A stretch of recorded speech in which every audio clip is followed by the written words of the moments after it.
And the other thing for me, general, when I work, I like to work, not that kind of thing. Now usually, I've got two artificial hips, so. Are you ready? I am ready. Can you see that? Okay.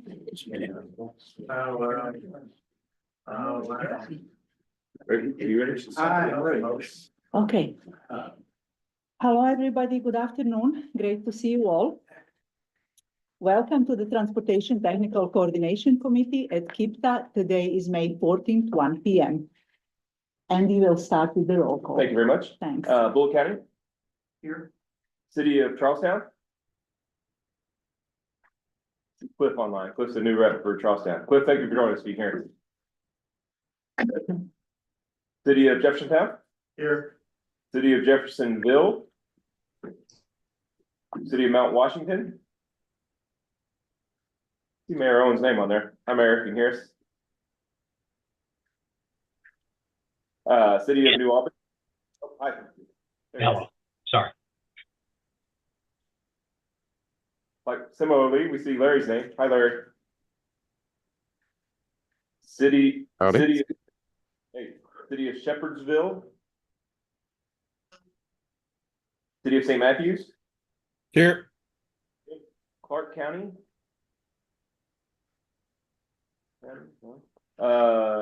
Floyd County. Nick Creevy's here. Indiana Department of Transportation, Public Transportation. Bob, that's you. Hi, Bob. NDOT Urban Long Range Planning. I don't believe so. How about NDOT Seymour? Haley's here.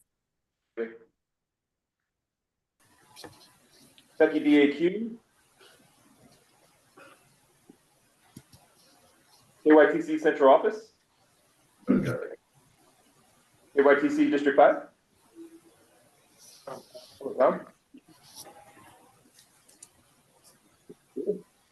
KYTC Office of Transportation Delivery. Louisville Metro Air Pollution Control District. I'll call Rachel on here. I am here. Thank you very much. Hi, Rachel. Louisville Metro Economic Development. About Metro Planning and Design. Here, Brian's here. Hi, Brian. Louisville Metro Public Works. Here. Mark.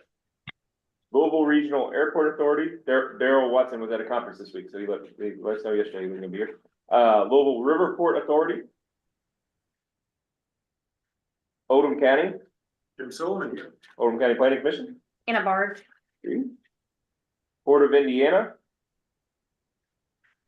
TARC Accessibility Advisory Council. That's Allie. You know, a little bit. Town of Clarksville. Mike's name. Yeah, Mike's here. Hi, Mike. And then last but not least, our voting member, Stark. Thanks for joining us. Thanks. Let's see. And then advisory members wise, let's see who else we have. Oh, we got Blake. Blake's from Kentucky DAQ. Blake, thank you for joining us. Hi, Blake. Trying to see, Greg, did I miss anybody? Joined. Elizabeth Hart. Oh, thanks for joining us. She's from Mount Washington as well. And then our advisory members, I'm not seeing any, I don't see any FHW on there, but we certainly have a quorum. Thank you all for your attendance. We've got quite a good crowd today. We've got quite the agenda with some important stuff on it that I think you all find interesting and both interesting and important. So. Thank you, Andy. Next item on the agenda are TPCC meeting minutes from the last month, review and approval, and I hope you had opportunity to review. Do we have a motion? Okay. Thank you. Do we have a second? Second. Thank you. Any comments, any discussion? All in favor? Motion carries. Thank you. The next item is Transportation Policy Committee report, and Andy will bring us in the loop. Yes, ma'am. At our meeting on Thursday, April 24th, the TPC discussed quite the agenda. We had a guest speaker, Bill Carews, Bill is from he's the Executive Director of the Association of Metropolitan Planning Organizations, otherwise known as AMPO. KIPTA is a new member to AMPO, and they're the national group of MPOs, you might imagine. But he kind of shared what AMPO is all about, kind of a welcome to AMPO. Here's how to get more involved type of thing to the committee. And I thought that was a really good presentation. Hope those that were in attendance enjoyed that. I'll save a little bit of this for later, but the shift process was finalized. That is, we formalized the sponsorships that were discussed a little bit at the meeting last month. So we'll go, that's actually an agenda item today to clear up any loose ends with this committee. Call for study. We announced that City of Shepherdsville and Louisville Metro would be the recipients of some fiscal 26, we call them the PL dollars, right? The Metropolitan Planning dollars, for some, to fund a pair of studies in those communities. The UPWP was adopted. We brought that, I think, earlier in the month to this group. And we had a few other agenda items. We had a typical administrative modifications and a little bit about the Safe Streets and Roads for All. I'll talk a little bit more about that probably at the end of the meeting again today. So full meeting just like today, last month at PDC. Thank you. Happy to answer any questions. Questions? Thank you. Public comment period. Greg will bring us up to date on any public comments received prior this meeting. Yes, we did receive one by email. Not quite as relevant as it was when I received it last Thursday, but I'll read it anyway. It says, you may have heard the news lately about the proposed tennis center at Joe Creason Park. If this were to happen, some changes need to be made on Kentucky Route 1703, specifically at the Newburgh Road and Trevilian Way intersection. Attached is my suggestion. Also, I'm suggesting a cut-through road at Nightingale Road to Kentucky Route 1703. Both suggestions have been needed for decades. See the attached and thank you for your consideration. All that you do came from a Tony Williams. I will, at the end of this meeting, I always put these online. It's on our website, but I'll send these out to the committee so they can see the suggestions that were made. But that's all we have for today. Thank you. Appreciate it. Item number 5, fiscal year 2025-28 Transportation Improvement Program. Chris will present and ask for our input, provide recommendations, and action is requested. Thank you, Chris. Okay, this is gonna be kind of an easy one. I have a presentation as well. So, as you all are probably aware, we have a new TIP draft. This one is the FY 25 to 28 Transportation Improvement Program. The new TIP project updates included in this draft are also listed as Amendment 9 to the Connecting Kentuckiana 2050 MTP. If anyone has questions about that, let me know. The overview of the presentation, I'm going to talk about how and why we're updating the TIP right now, the consistency with the previous TIP and the current MTP, changes from the previous TIP and those Amendment 9 project updates, the final step, and then I'll request approval at the end.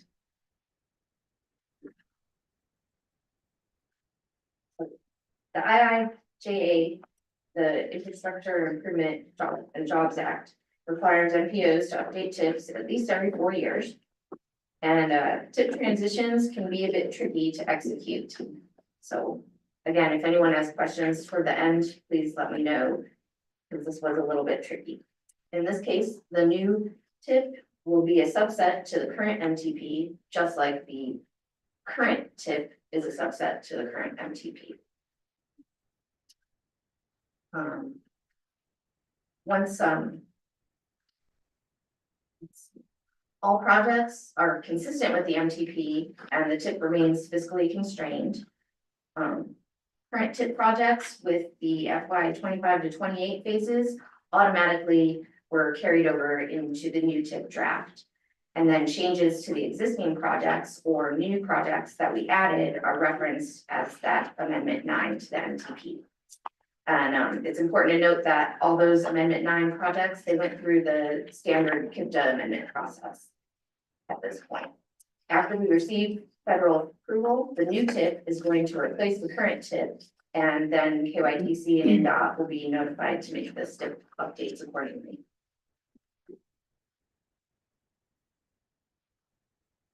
Okay. So what hasn't changed? As I said, we're consistent with the current MTP. The MTP project scoring process is something that we kept. So any new projects that were added, we scored them in the same way as we did last time and as all the projects we scored for the MTP. Also, our tip document sections are the same. We just made minor edits. A few little extra edits, but minor edits in general, just to keep it up to date with the current years. So what's new? The funding details. Obviously, we're looking at fiscal years 25, 26, 27, 28 instead of what we have in the current tip. The Amendment 9 updates are included in the project listings. So you'll see Amendment 9 as its own packet. That'll go to the MTP, but all of those updates in Amendment 9 are in the draft of the new tip. Our admin mod policy updates. Over the last year and a half, we added 2 new policy updates that were approved already. So we got those into the actual document now. So it has the complete list of admin policy rationale. And the tip process section further explains our group projects and also what I'm calling project families. And those are the occasional like parent-child projects, because it seems like we're getting a few more of those, so thought it was important to explain those a little better. We updated the air quality conformity section to include the current standard, and we made edits to reflect the new federal guidance and preferred language. So what everyone has the link to already, that's the draft that went for public comment. There's going to be some minimal changes to the final draft, but I can tell you that we got some additional TARC funding details from Chris and Jeffrey that'll be included in the final draft. This morning, we got some feedback from Federal Highways, so we're going to have a chance to look over that and make updates accordingly. Minor spelling, grammar edits, of course. There were a few things I noticed where pictures were covering the text.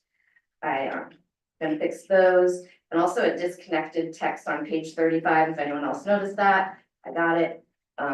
And we wanted to make some change with the KIPTA rideshare program. We have it in Kentucky listed as a transit and in Indiana listed as a program. So in the final list, I think we're gonna go with transit rideshare for both states. Also, thank you to everyone who's provided feedback to me. I really appreciate it. And Appendix A, added acronyms, Appendix B, public comments, and after the TPC meeting this month, we'll have a resolution. Hopefully that'll be added in there as well. So now I'm going to go over the project updates that are new. As I said, they're referenced as Amendment 9. Treat it like any other amendment, and I'll go through those for you all right now. So our Indiana LPA projects, we've got 3 in Floyd County. Those are all TIP funding updates. And then we have 2 in Albany, TIP funding updates. And in this amendment, the Slate Run Road is pushing the open public date out here. NDOT, we've got 2 new projects, a HMA overlay and also a statewide signing project. And then we've got funding updates to the Merriway near Georgetown Elementary project and the small structure replacement on State Route 60. Bullitt County, 1 new project. It's a new Greenbrier Road widening project. And then for Jeffersontown, the Billtown Eastview Collector Extension is getting some funding and a open to public date update. Then we're on to KYTC, got the Kentucky 155. The changes requested when that one was in Amendment 8. There was a change while it was in Amendment 8 And so now Amendment 9 updates it to what it's actually gonna be. So, now it's going from 2 to 4 lanes and it becomes non-exempt. And we had to do changes to the model for that. Then I have 3 more KYTC projects, all on US 31E, which is Bardstown Road. We have a new project under the state ID 9073. It's a reconfiguration between Taylorsville and Bonnie Castle, striping along Taylorsville from Talbot to Bardstown. Then we have the 8259. This one needed an update to the model and we added the state ID 80253. So these were redundant projects and we now are listing both of those state IDs with the KIPTA ID 3375, just to remove the redundancy. And Louisville Metro projects, we had, this was just in the MTP, the 2767 Bardstown Road Safety Study North section. That one was redundant with KYTC's KIPTA ID 2953, which was completed in 2024. So we're just removing that from the MTP because the work was already done. Then the southern portion of that project, KIPTA ID 2740, that one was only partially redundant. So we updated the description to keep the unique parts and that will remain in the MTP. It's not in the TIP, it's just in the MTP at this time. Then we're on to some TIP funding updates for the McNeely Lake segment, Cooper Chapel Phase 3, and also the Ohio River Valley Phase 2. And the project for one-way conversion, Phase 1, KIPTA ID 1890, that one's giving funding updates and open to public hearing update. Finally, we come to TARC with our Louisville Downtown Transit Center entering the TIP. And then we have a few 5339 additions, the zero emissions and buses project, third-party contractual services, system hardware, and office equipment. Our timeline, we've been through most of it. We're finally at the finish line.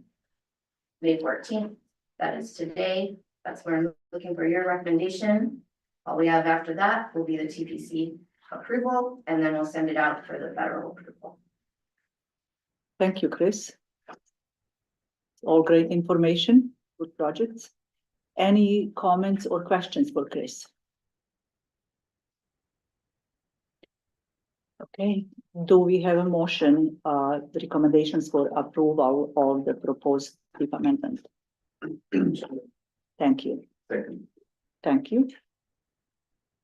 If it's acceptable to committee, there's some of these outstanding items that we need to get cleaned up that, again, we heard from Federal Highways this morning. So I guess to interpret the motion is it to with the changes as required based on Federal Highways advice. Thank you. Thanks. Motion amended. Any other discussion? All in favor? Aye. Thank you. Anyone opposed? Motion carries. Thank you very much. Item number 6, Indiana dedicated funding. Staff will discuss latest funding recommendations available for the state of Indiana, and Brady is ready to present. Thank you.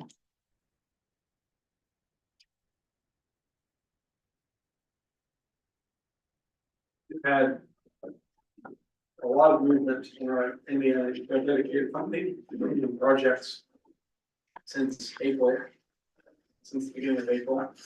Held one of our quarterly NPO dedicated meetings on April 25th, so right after April TPC.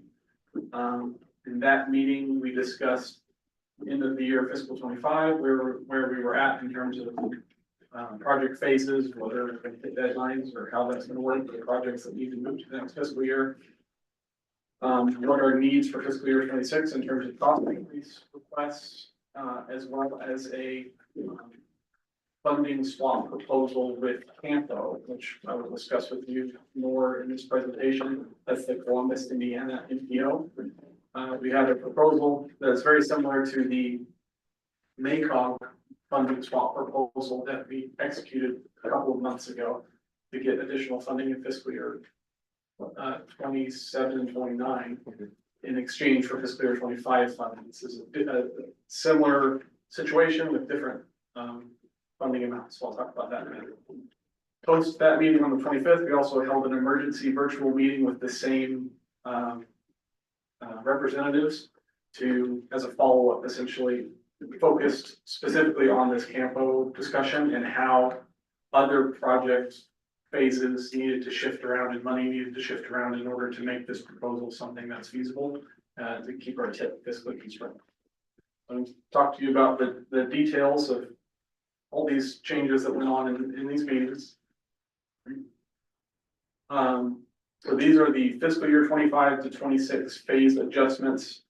NDOT has funded, we basically did a deal with NDOT several months ago to say, NDOT, could you fund a bunch of our PE phases in fiscal year 25 with your group 3 state funds, and in exchange at the end of the fiscal year, KIPA's NPO dedicated funds will go back to NDOT. So basically swapping funding sources. NDOT gets our NPO dedicated funds, we get their group 3 funds in order to fund these projects. Several of them due to unforeseen consequences of policy changes made by the Indiana State Board of Accounts resulted in these projects not being able to get obligated in fiscal year 25 the way that everyone involved with them thought that they would. So Including NDOT NDOT. has been able to. Including NDOT. Including NDOT, yes, to be clear, yes.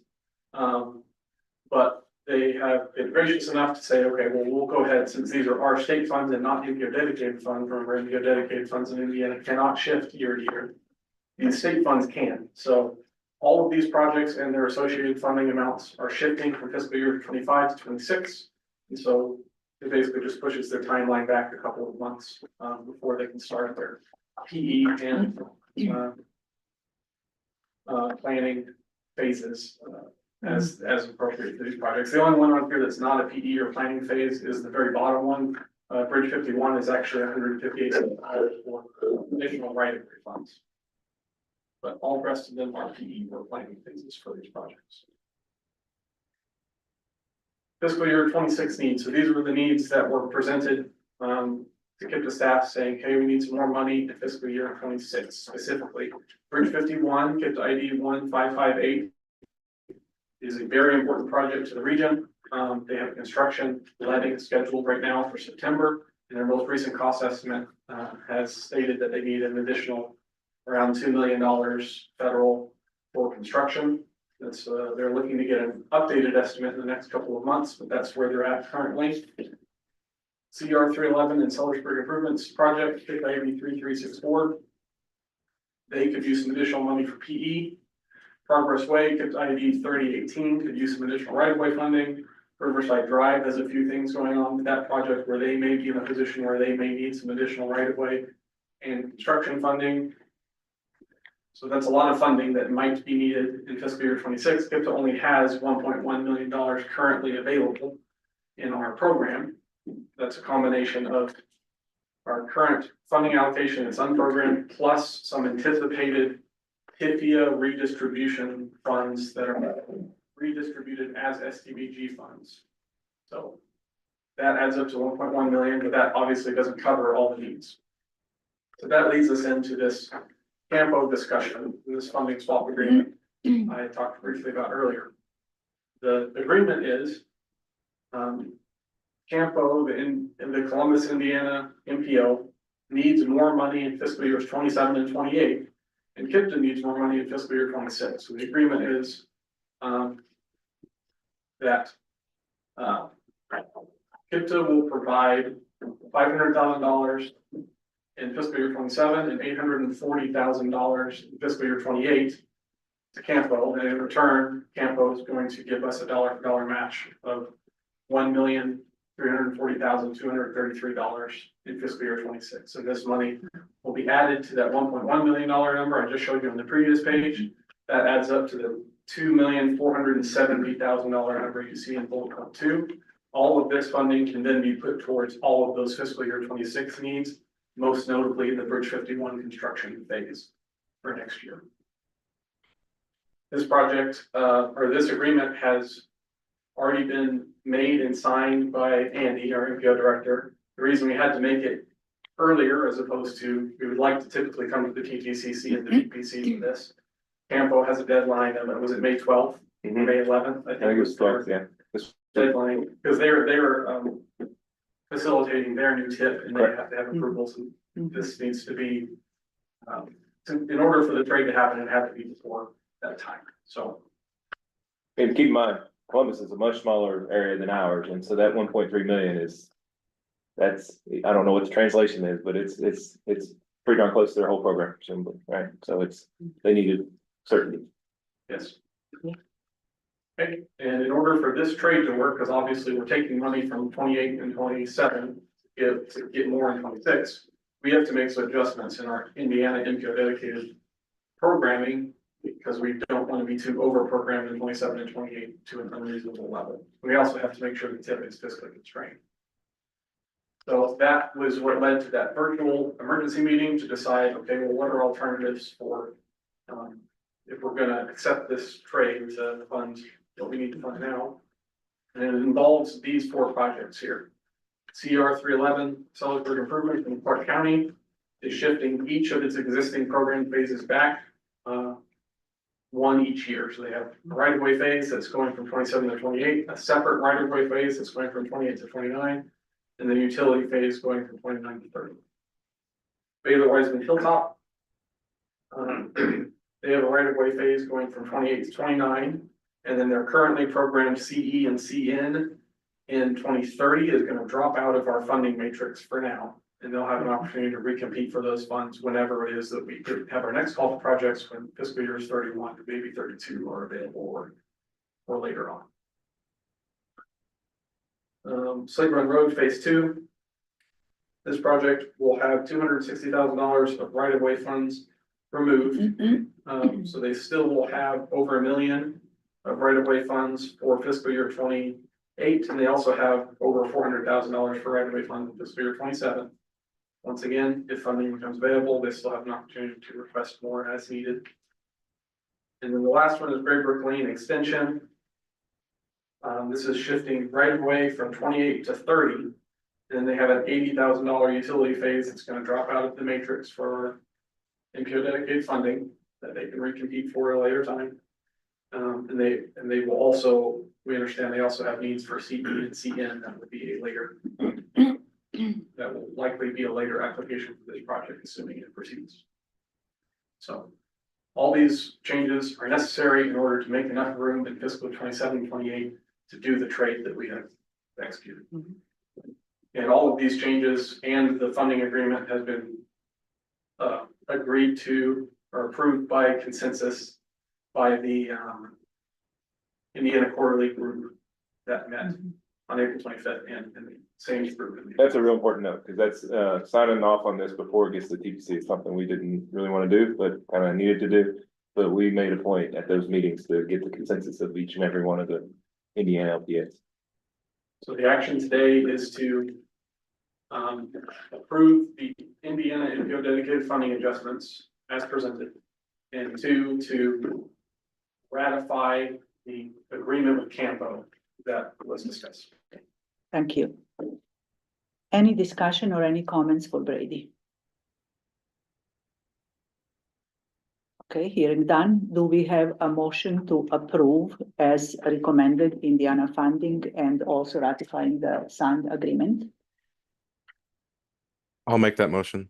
Larry, City of New Albany. Thank you, Larry. Second? Second. Thank you. Any discussion? Okay. All in favor, please say aye or raise your hand. Aye. Thank you. Anyone opposed? Motion passes. Thanks, Brady. Item number 7, roadway functional classification update. Chris will present list of proposed roadway functional classification discussed at the 5 regional meetings held this spring, and action is requested. All right. So we're getting the presentation up. I want to remind everyone that I do have the list in your packets. So if you wanted to look at that as I present. That would be helpful. Okay, so our roadway functional classification updates. I have prepared a list, which staff has prepared a list myself with GIS staff. The proposed updates throughout the region. This list is included in the packet. The list will be given to the state transportation agencies after committee approval after TBC this month. The proposed changes were identified based on the FHWA guidance that is online, the 2020 adjusted urban area boundary update, and also local knowledge of the region. As many of you know, and I'll say right now, thanks for everybody who did participate in this process. We had 5 working meetings that took place. And in our meetings, we had staff from the LPAs, and we also had Tom and Larry and Isidro from KYTC. And on the Indiana side, we had Haley from INDOT, so special things there. Okay, just out of convenience, this is in the packet, but I included this chart in my presentation. The functional classifications are a hierarchy with the interstate freeways and expressways at the top. There's rarely going to be changes to those levels.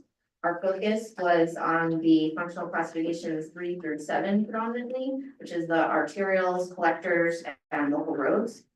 All public roads receive a 1 through 7 urban or a 1 through 7 rural classification.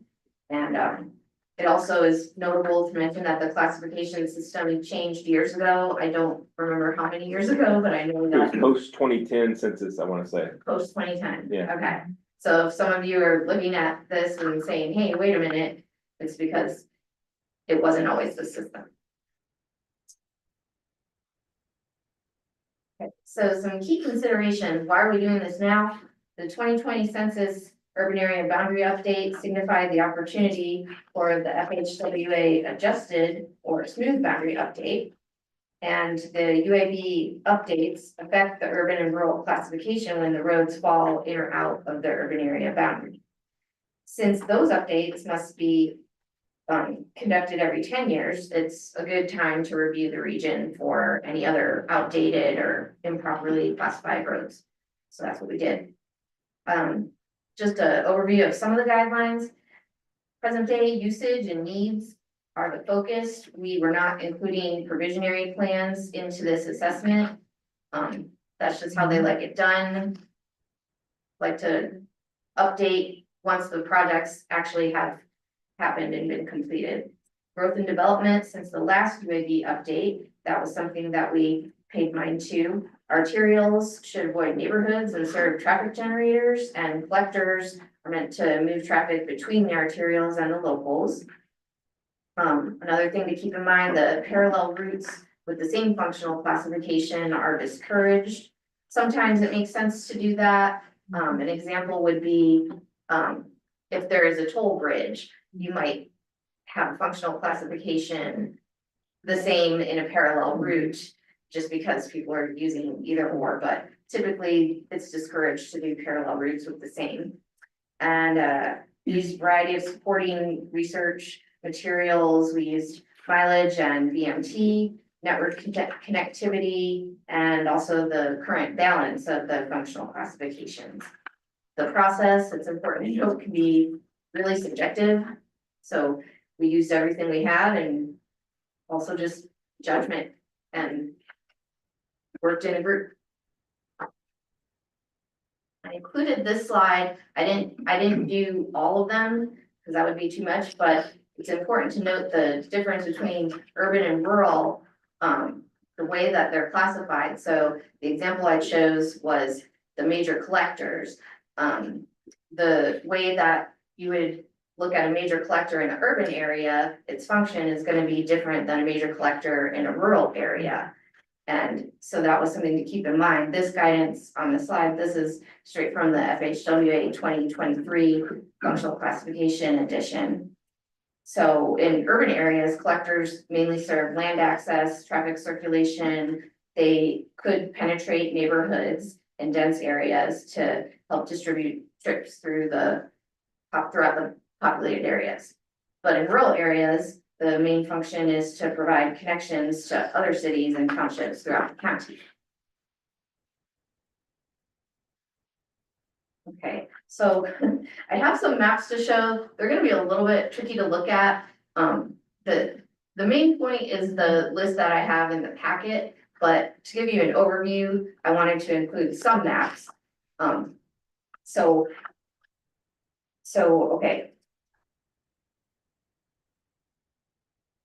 In this map, we have Clark County, and this was the county with the most recommended updates, 49. And on these maps, the yellow line signifies the proposed change. You're not gonna be able to tell what the change was just by viewing this map. Those details are in the packet, but just to give you an overview, that's what we're looking at here. Our submission is gonna include the finer details because it'll have the attribute table and all of those notes in there. The solid lines are representing the urban functional classifications and the dotted lines are the rural. So you can see where the line basically was between urban and rural within Clark County. Next I have Floyd County. This one also had quite a few recommendations that we came up with. This one had 41. So important to note that Floyd County lost a lot of urban territory in the UAB update this time, so this one reflects some of those changes. And I've got Bullitt County here. That one, we had 7 recommendations that we felt would lead to more consistency with the roads and the growth. And Jefferson County, we came up with 10 updates. We had some interesting conversation at that meeting as we learned that the city had a similar kind of internal classification system. And so that's something to be aware of depending on the context when discussing functional classification within Metro. And then finally, Oldham County. And for Oldham County, we have 12 recommended updates. So our next steps, I'm going to present this info later on to TPC and request approval. Then we're going to submit the shape files to KYTC and NDOT staff. And all of this must be approved by the Federal Highway Administration by December 29th, 2025. And that's 3 years after the census urban area boundary was updated. And that is all I've got, but this is an action item. Thank you. Appreciate your presentation. Any discussion, comments, or questions for Chris? I have a comment. So we haven't heard, we're updating our comprehensive plan. And is there any reason that y'all would advise against, discussing any of this in the comprehensive plan if we talk about functional categories? As in like, Classifications, is it okay to assume these changes are gonna be approved? right? Because we'll probably be finalizing everything. The goal is to go to our legislative bodies in October. So That would maybe be not, before we Right. officially. yeah, so maybe not, and maybe talk about just the high level of the categories, like this page. Yeah, and maybe, Stick to this say that Okay, this list of recommendations has been submitted and you're awaiting approval. Well, I think in the comp plan, it references, previously it referenced the thoroughfare plan. Mhm. And so as long, Yeah. if you just reference KIPTA's efforts in a future plan, then without, Okay. because I don't think it'll get into the specifics. Yeah, that's true. Who knows what will happen, but Yeah. I would imagine, I can't I can't imagine the changes that we made, in particular in Oldham County, let's say, where there were Right. relatively few and they were Yeah. well thought out amongst the group. Can't imagine who, up the chain says no to them, And we, but it's possible. and we reviewed it briefly in our road committee, so. Yeah. One other thing that I've kind of thought about, but I don't know the answer, is that these lists, they're changes that don't necessarily have to do with the urban area boundary update. Right. So do we need to wait until December 29th for approval? I don't know. Good question, yeah, and furthermore, the other side of that, once we get beyond December 29th, maybe if Metro, changes their local classification, or if Oldham County wants to make more changes in 2026. The opportunity is always there. I mean, these things don't lend themselves to changing them every 6 months, right? Right. It's not that, the dynamic of a thing, but that's within the realm of possibility. Okay, and we'll have further discussion on how we want to put it in the comprehensive plan. Okay, thanks. And I'll keep everybody posted Okay. if somehow it's like, oh yeah, we've accepted these changes earlier. Something like that. Okay. I think I know the answer to this, but, I think this is one of the things we get requests for every now and then for when, county's doing something, the other city's doing something, we'll make sure to make a good shape file, so we'll have it kind of on the shelf and say, whenever y'all reach out or be able to download on our website or something, that be nice and clean for you to use, or whatever you want to use it for. Okay, any other comments or questions? Okay, do we have a motion to approve proposed roadway functional classification as presented? Make that motion. Thank you, Second. thank you. Any discussion? All in favor? Aye. Any opposition? Thank you all, motion carries. Item number 8, congestion management process update. Aaron Moncelli will present draft of CMP and seek recommendation of adoption to the PPC. Action will be requested. Thank you very much. Thank you.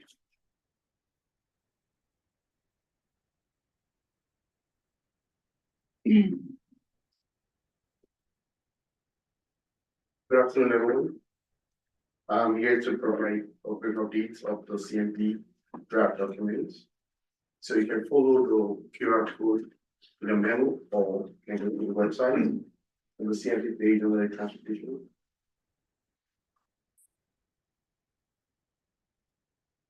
So I was here in previous months to discuss on the analytics and data aspects of the congestion management process. And right now, I'm here again to talk about the document to show you what we have and show you the additional information that was talked about in the past. So, the additional, the extra information we have here, the ranking of congested segments in the freeways and the arterials. These are the trends that I showed on the past months. Chapter 2 talks about the goals and objectives of the performance measures. We have about 7 goals with multiple objectives or single objectives and the measures in order to so we can track it. Next, we're talking about the CMP network.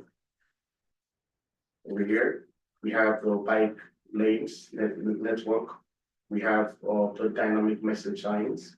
These are important devices on the roadways for congestion management. The number 4 talks about the system performance. Chapter 4 talks about system performance. These are the graphs and analysis that we've seen in the past. Now, this is additional information here. We write the interstates talking about the most congested to legislate the top 10 congested segments on the roadways, and we have this information here. Subsequently, for the arterials, we have it down here.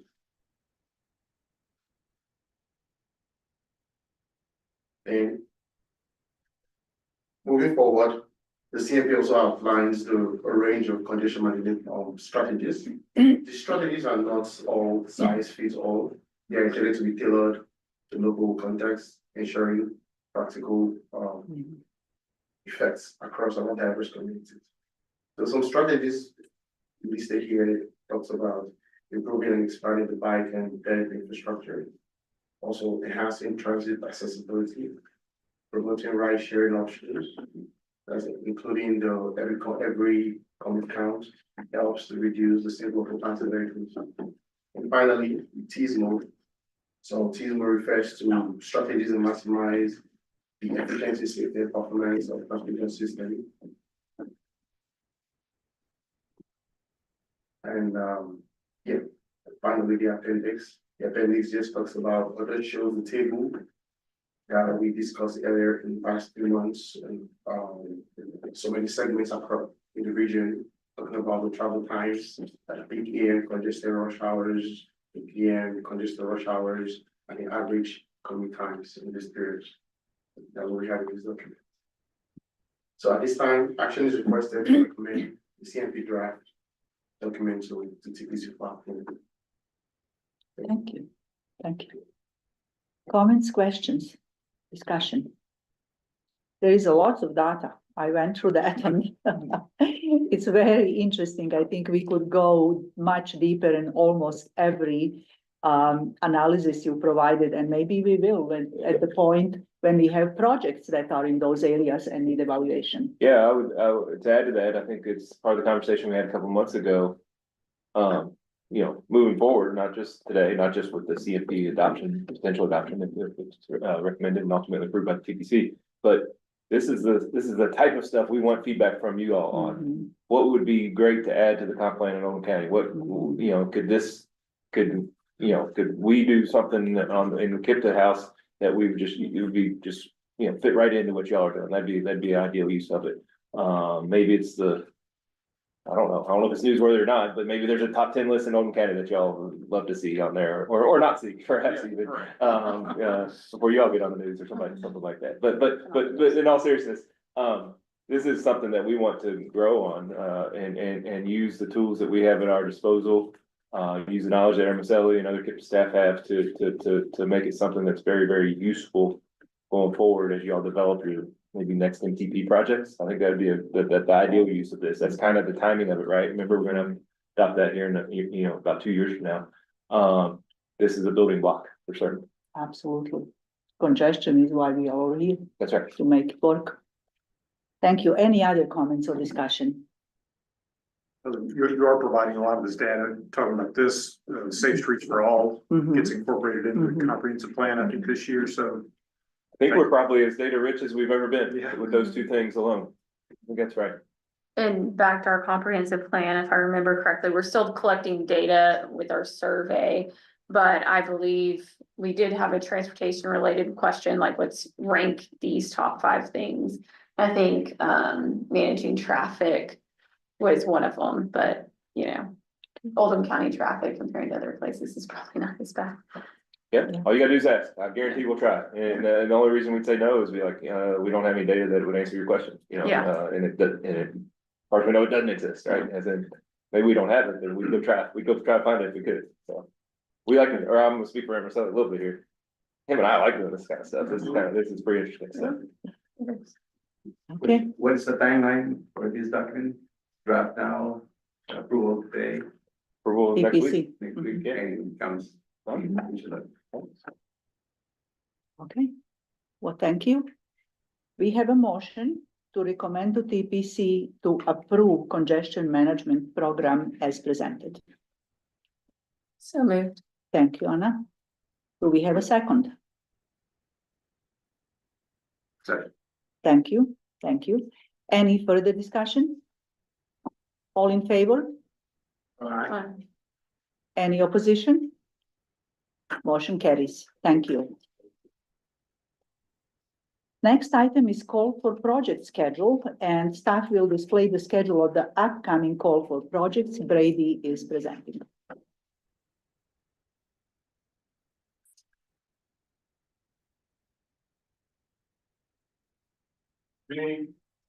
Remember back in the end of February, I had a presentation to announce, hey, we have found an additional $18 million from our STDP fund for reconciliation with KYTC Central Office with the IOU balance essentially that KIPTA has made trades over the last many years with KYTC and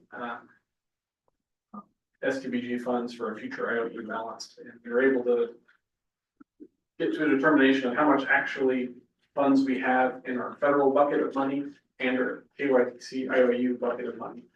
And as of the beginning of the year, these were the numbers that it looked like. And we see the $18 million number there of additional SLO funds that are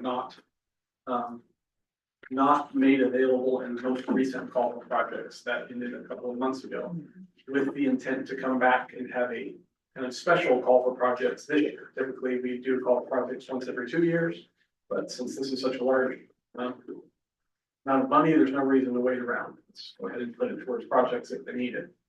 So here I am today to announce that process. This call is only for STBG funds, only in Kentucky. Next year in 2026, in conjunction with, well, the next year in 2026, we will likely have another call for projects for both states for all the funding sources. But for this year, it's just those funds. All state and local public agencies located within the Kentucky portion of our KIPTA NPA region are eligible to apply for these funds.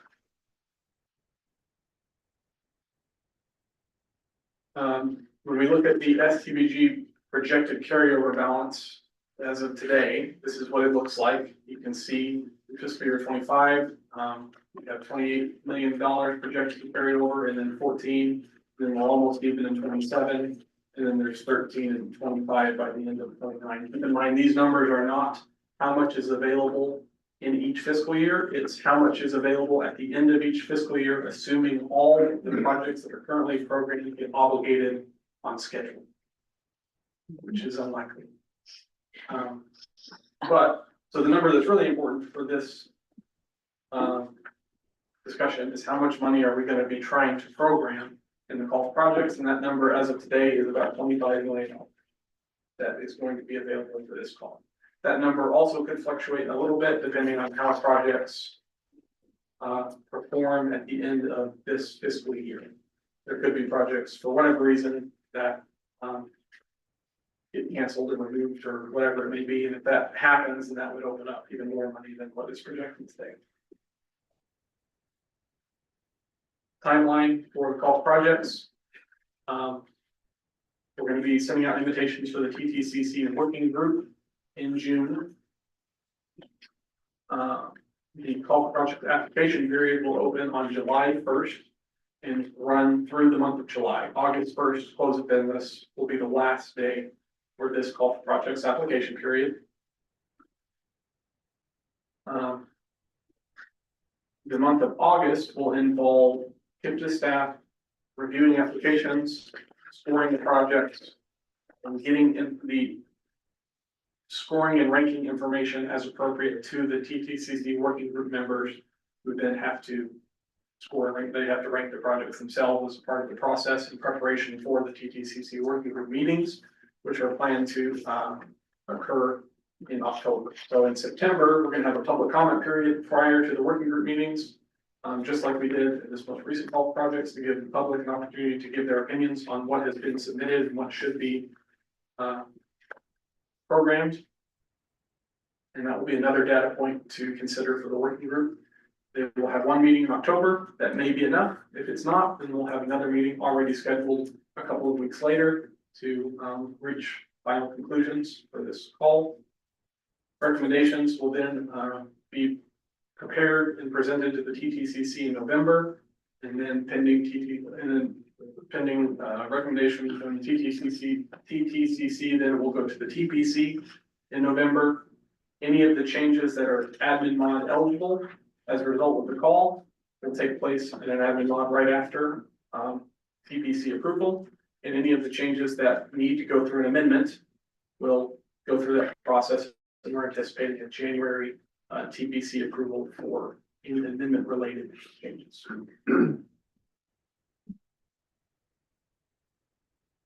The application process will be very similar to the most recent call for projects process that we just had. I will be providing you with some more details on that next month more specifically, but you can anticipate a similar process as last time. That's all that I have today, unless there are questions about this one. Okay, thank you very much. This is great opportunity. I mean, more money, more funding, what could be better? Thanks. Okay. Item number 10, amendment 1 to fiscal year 2025-28 transportation improvement program. So Chris will provide early schedule update for the first amendment of the TIP. Thank you. Presentation, just got slide with the schedule. So this will be our next amendment, and it's important to note that this would be pending the approval Oh, of the TIP, yeah. fiscal year 25 to 28 TIP. Mhm. Takes a long time to plan an amendment, so we've gone ahead and set our schedule. And it is tentative, but roughly we're looking for an August TPC action. And so to hit that mark, Mhm. I picked June 20th for our project applications.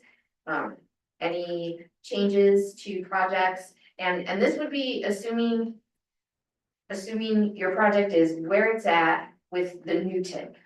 Okay, so if you are like thinking, okay, we need to update this project, what's in the TIP right now? Make your application assuming that we got the approval of the new TIP, because that'll be the starting point.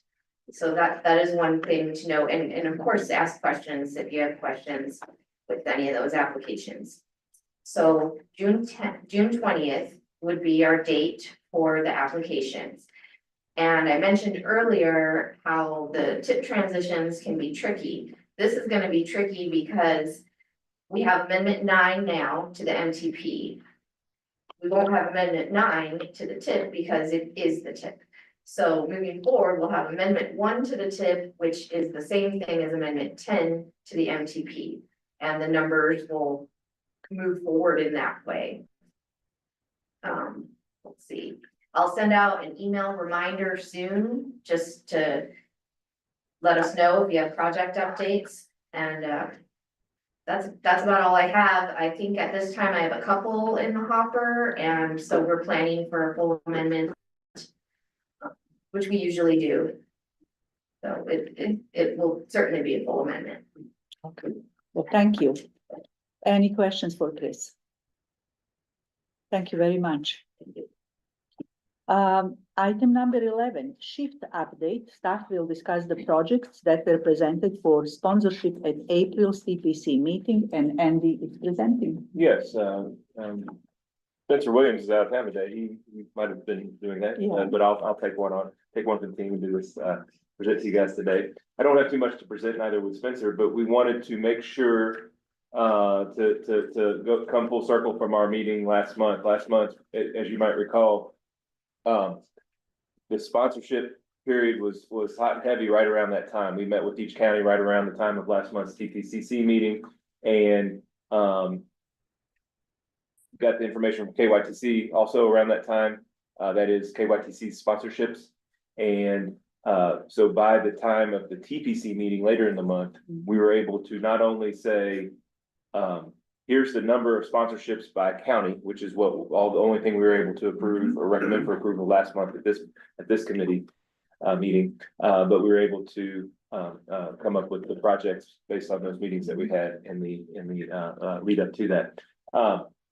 We've got the project lists are on the screen. I don't want to go over them all. We can if there's any questions about them.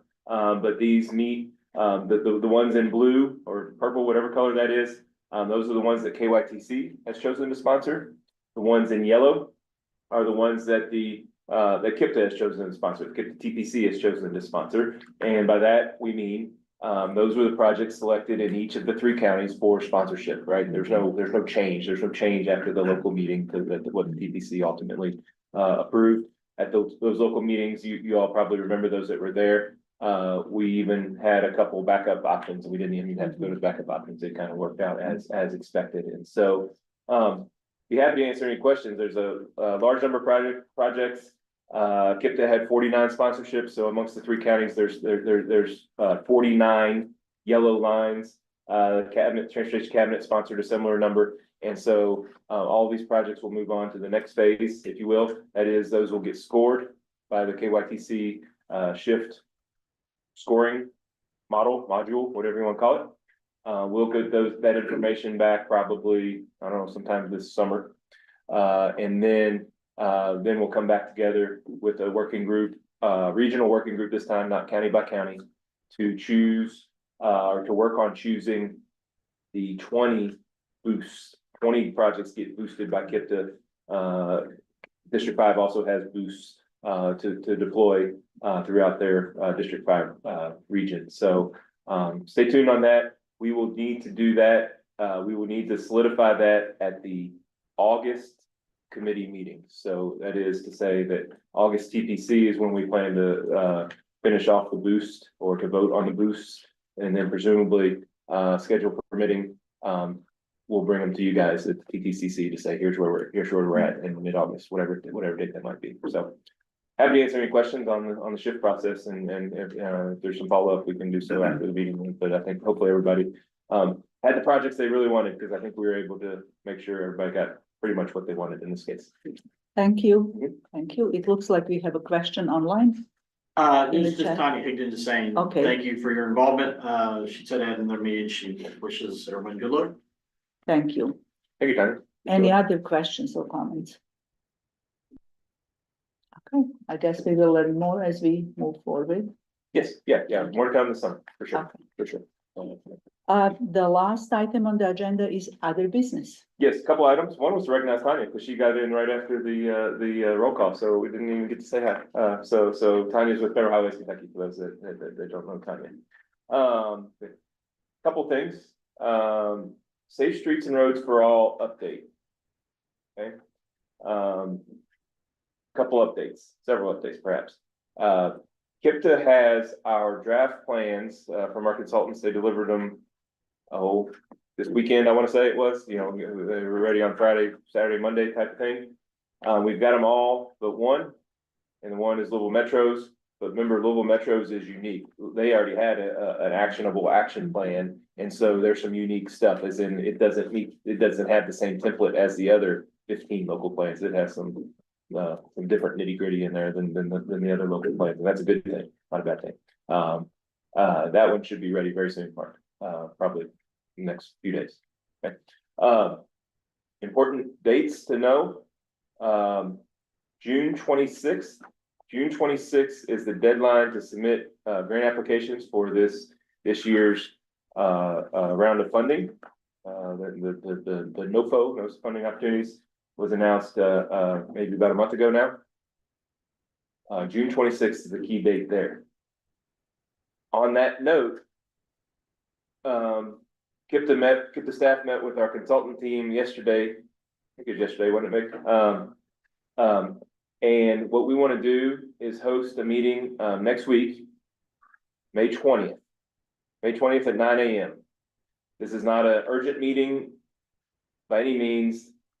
Let's say unless you're really trying to, if you're really trying to get an application in this go around, the June 26th, then that's what this meeting is going to be about. Here's what we got to get right within the next month, right? The next 5 weeks, I guess it is, from June 20th, May 20th to June 26th. That meeting will be May 20th, 9 a.m.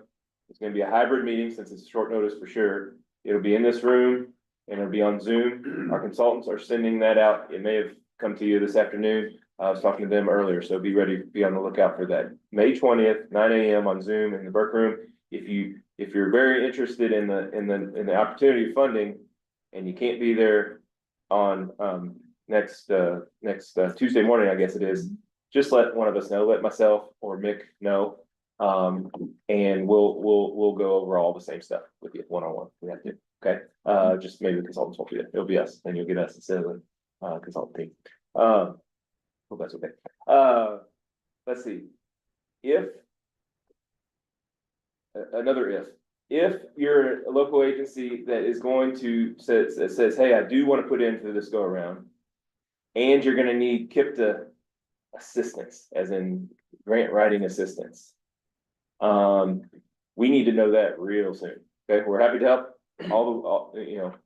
as much as we can, and that can mean a lot, that can mean a little, okay? So if you need our help, we need to know real soon, right? So, and importantly, these applications, if your local agency is going to put in one this go around, or the next go around even, but this go around, it's more immediate.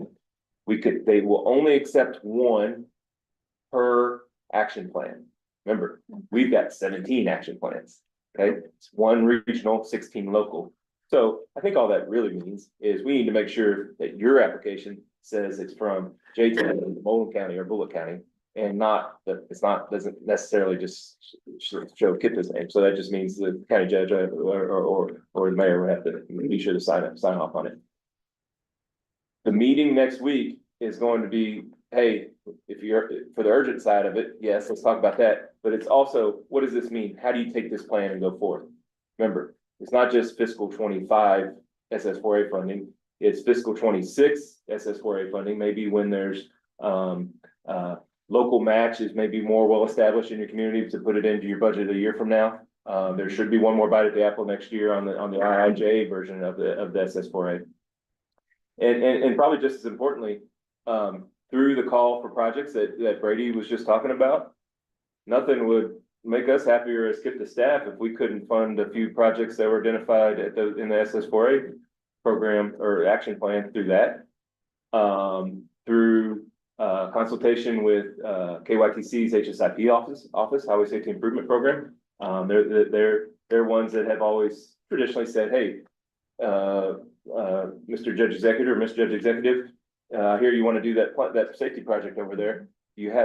We'd like to help you, but do you have a plan? And sometimes the answer is yes, but sometimes the answer is no. But now the answer is yes. It's really yes. I mean, we've got to the point that we were talking about earlier. We're data rich right now on crash data and so I hope that each and every one of your all's agencies will take this and use it for the next 2 to 5 to 10 years and maybe longer, right? What do y'all need from this? What's really useful out of here? And KIPTA staff will bend over backwards to make sure that we can't, see if we can reproduce the data and keep it as live for as long as we possibly can. So again, I think that's the summary. I'd be happy to answer any questions about that. Remember, May 20th, it's the meeting, June 26th is the deadline. I've got one more other thing to note, but if there's any questions on that real quick.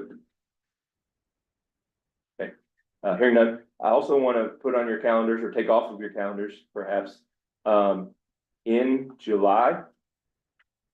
In July, we are anticipating that all KIPTA meetings that you all are likely to be a part of, that is the KIPTA TTCC meeting, the KIPTA TPC meeting, and the KIPTA Board of Directors meeting, we're likely to take as we typically do, a summer break, right? So we'll go May for sure, right? We'll go June next month, and we'll come back in August for these meetings.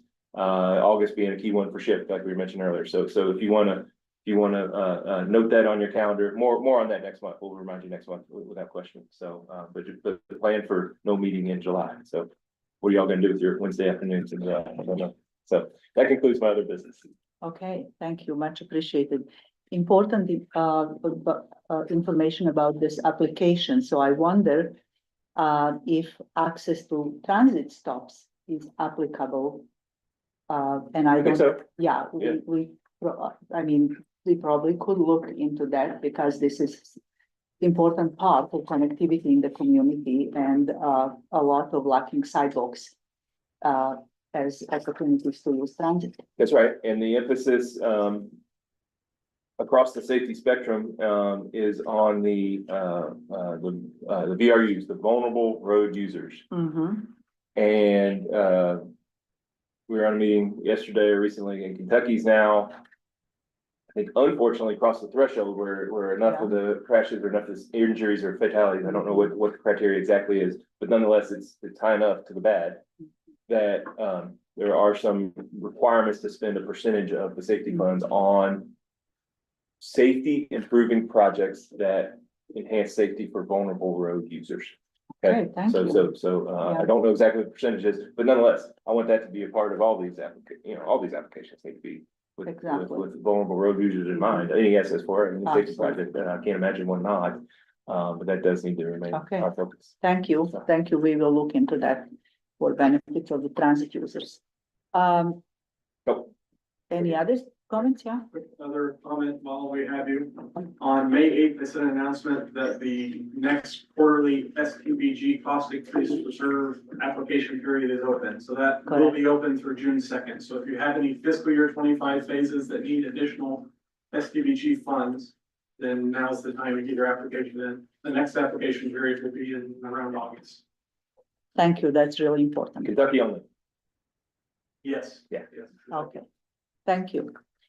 Anything else? Well, with that, do we have a motion to adjourn? Okay. Thank you, second. Second. Excellent. All in favor? Aye. Meeting closes. Thank you very much and have a good rest of